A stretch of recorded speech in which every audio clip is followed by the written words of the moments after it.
बिस्मिल्लाहिर्रहमानिर्रहीम। अस्सलाम वालेकुम। दोस्तों, आज के इस वीडियो में हम आपको इस्लामी तारीख के एक ऐसे महान योद्धा के बारे में बताने वाले हैं जिसने करबला के वाक़ये के बाद यानी कि हज़रत इमाम हुसैन की शहादत के बाद इमाम हुसैन के कातिलों को चुन चुन कर मारा था। जी हाँ, हम बात करने वाले हैं मुख्तार अल सकफ़ी के बारे में और आपको बताने वाले हैं कि किस तरह से मुख्तार ने इमाम हुसैन के कातिलों से बदला लिया था। जानकर आप सभी का दिल खुश हो जाएगा, इसलिए आप इस वीडियो को आखिर तक ज़रूर देखें। और अगर आपको हज़रत इमाम हुसैन से मोहब्बत है तो कमेंट बॉक्स में या हुसैन लिखकर अपने दोस्तों में शेयर भी कर दें ताकि सारी दुनिया इन जालिमों का अंजाम देख सके। तो चलिए दोस्तों, शुरू करते हैं वीडियो। दोस्तों, मुख्तार अल सकफ़ी की पैदाइश सन 622 ईस्वी में सऊदी अरब के अल ताइफ में हुई थी। इनके वालिद का नाम अबू उबैद अल सकफ़ी था। इनके बारे में कहा जाता है कि ये जंग के मामले में इतने काबिल और समझदार थे कि इनका चर्चा उस वक्त दूर दूर तक की जाती थी। अमीर मुख्तार अल सकफ़ी का नाम अहले बैत के उन चाहने वालों में शुमार किया जाता है जिनको दुनिया वाले ता क़यामत तक याद रखेंगे। कहा जाता है कि एक मर्तबा मुख्तार अपने बचपन में खेल रहे थे, तभी हज़रत अली ने मुख्तार को देखा और इनको अपने गोद में उठा के प्यार करने लगे और कहने लगे कि ये वही बच्चा होगा जो आगे चलकर मेरे हुसैन के कातिलों से बदला लेगा। और इसके कुछ सालों बाद में हुआ भी कुछ ऐसा ही। हज़रत इमाम हुसैन की शहादत के बाद जिस तरह से मुख्तार अल सकफ़ी ने हज़रत इमाम हुसैन के कातिलों से बदला लिया, उसको इतिहास के पन्नों में हमेशा सुनहरे अक्षरों में लिखा जाएगा। मुख्तार अल सकफ़ी जो कि किसी सल्तनत का बादशाह नहीं था और ना ही किसी इलाके का कोई हुक्मरान था और ना ही इसके पास कोई दौलत और ताकत थी, मगर इसके दिल में आले मोहम्मद की मोहब्बत थी। यह हज़रत इमाम हुसैन का एक सच्चा चाहने वाला था। जब मुख्तार अल सकफ़ी को मालूम चला कि करबला के मैदान में नवासाए रसूल सल्लल्लाहु तआला अलैहि वसल्लम पर यजीदी सेना ने बहुत जुल्म किया है और इमाम हुसैन का कत्ल कर दिया है, तो मुख्तार बहुत गमज़दा हुए और हज़रत इमाम हुसैन की हिमायत में खड़े हो गए। फिर अल्लाह की कुदरत ने इनका साथ दिया और ये मामूली से इंसान कूफे का मालिक बन गया। मुख्तार अल सकफ़ी कूफे का बादशाह बनने के बाद सबसे पहला हुक्मनामा जारी किया, जो ये था कि जिसके भी घर से इमाम हुसैन के कातिलों की कोई निशानदेही मिलती है, जिसने भी इन जालिमों को पनाह दे रखी है, तो उसके मकानों को बुनियाद से उखाड़ दिया जाए और पनाह देने वालों के खानदानों के खानदान को मार दिया जाए। दोस्तों, अल्लाह की कुदरत देखिए कि आज से पहले जिस कूफा में इब्ने ज़ियाद ने यह ऐलान किया था कि जिस घर में हज़रत मुस्लिम और उनके बच्चों की इत्तला मिलेगी उस घर को उखाड़ दिया जाएगा, आज उसी कूफा में मुख्तार का यह ऐलान था कि जिसने भी इमाम हुसैन के कातिलों को पनाह दे रखी है उसकी गर्दन उड़ा दी जाएगी। वो कूफा वाले लोग जिन्होंने हज़रत इमाम हुसैन के साथ में धोखा किया था, दगाबाजी और बेईमानी की थी, आज मुख्तार का यह खौफनाक ऐलान सुनकर वो लोग कांप गए और पहाड़ों और जंगलों में जाकर छुपने लगे।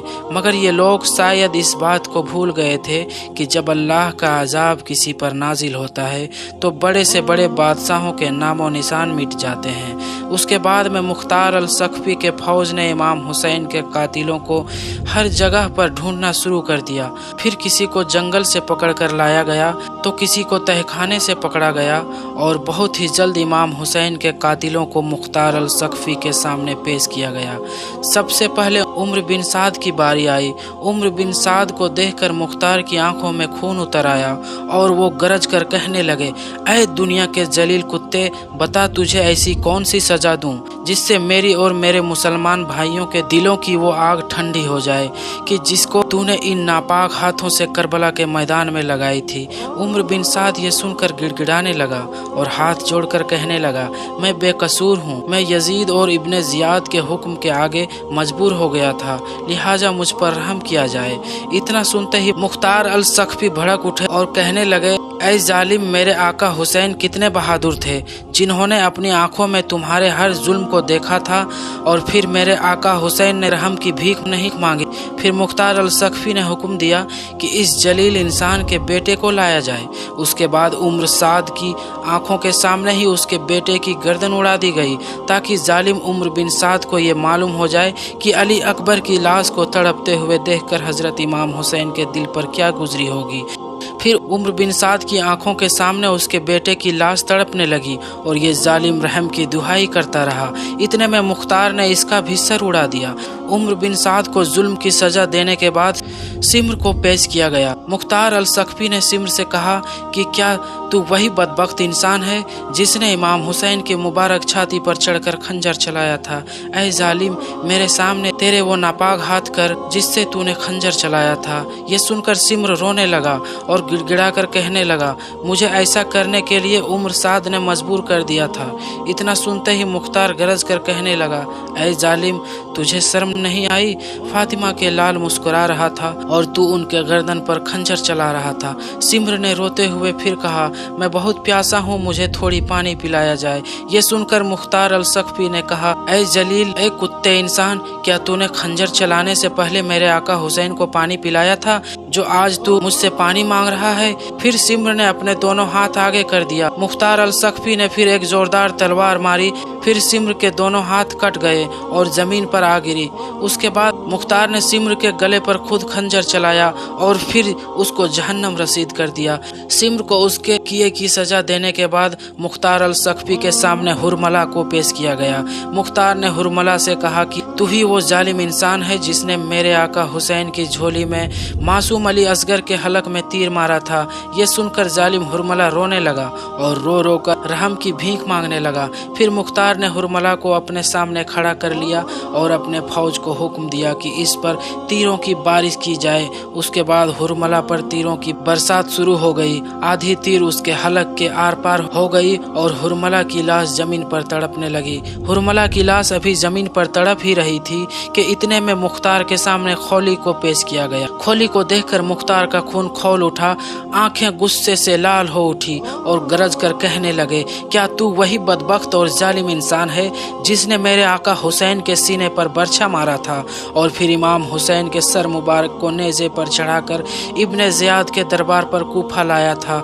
ऐ जालिम इंसान, मैं तुझे जितनी भी सजा दे दूं तब भी मेरा कलेजा ठंडा नहीं होगा। फिर मुख्तार ने हुक्म दिया कि इस जालिम के पहले दोनों हाथों को काटा जाए, फिर इसके दोनों पांव को काट दिया जाए, इसके सीने पर एक बर्छा मारकर इसको भी जहन्नुम रसीद कर दिया जाए, फिर इसका सर काट कर नेजे पर चढ़ाया जाए और गली गली घुमाया जाए। उसके बाद जल्लादों ने उसके साथ ऐसा ही किया। अब इधर इब्ने ज़ियाद जो कि आले मोहम्मद की हरी भरी शाखों को काटकर इनकी महकते हुए फूलों को तोड़कर आराम से बेखौफ बैठा हुआ था, मगर इस जालिम को ये मालूम नहीं था कि मुख्तार की शक्ल में कहरे इलाही नामुदार हो चुका है। इसके इशारों पर नाचने वाले उम्र बिन साद और खोली जैसे जालिम अपने जुल्मों की सजा पा चुके हैं। इसके बाद मुख्तार अल सख्फी ने इब्राहिम को हुक्म दिया कि एक भारी फौज के साथ इब्ने ज़ियाद पर हमला किया जाए और उसको जिंदा या मुर्दा मेरे सामने पेश किया जाए। फिर ऐसा ही किया गया। हमले में इब्ने ज़ियाद कुचला गया और इसका भी सर नेजे पर चढ़ाकर मुख्तार के सामने पेश किया गया। उसके बाद मुख्तार अल सख्फी ने हुक्म दिया कि अब हर वो शख्स जो करबला के मैदान में उम्र बिन साद के साथ था उन सब का कत्ल कर दिया जाए, जिन्होंने नहर फरात पर कब्जा किया था, जिन्होंने करबला के मैदान में लाशों पर घोड़े दौड़ाए थे, जिन्होंने करबला के मैदान में तीर चलाई थी, उन सब का खात्मा कर दिया जाए। उसके बाद ऐसा ही किया गया। हर वो जालिम इंसान को चुन चुन कर मारा गया जो करबला के मैदान में उम्र बिन साद के साथ था। इन सब का कत्ल करने के बाद मुख्तार अल सख्फी कहने लगे कि अभी भी मेरे कलेजे की आग नहीं बुझी है। ये सब तो मैंने अपना फर्ज पूरा किया है, अभी तो उस जालिम की बारी बाकी है जिसके इशारों पे ये सब कुछ हुआ था। उसके बाद में यजीद की तलाश शुरू हो गई, मगर जैसे ही मुख्तार के लोग यजीद तक पहुँचे तो उन्होंने देखा कि उस पर अज़ाब इलाही पहले से ही आ चुका है। वो अपने बिस्तर पर तड़प रहा था, उसके हलक से पानी का एक कतरा भी नहीं उतर रहा था। फिर ऐसे ही तड़प तड़प कर यजीद भी मर गया।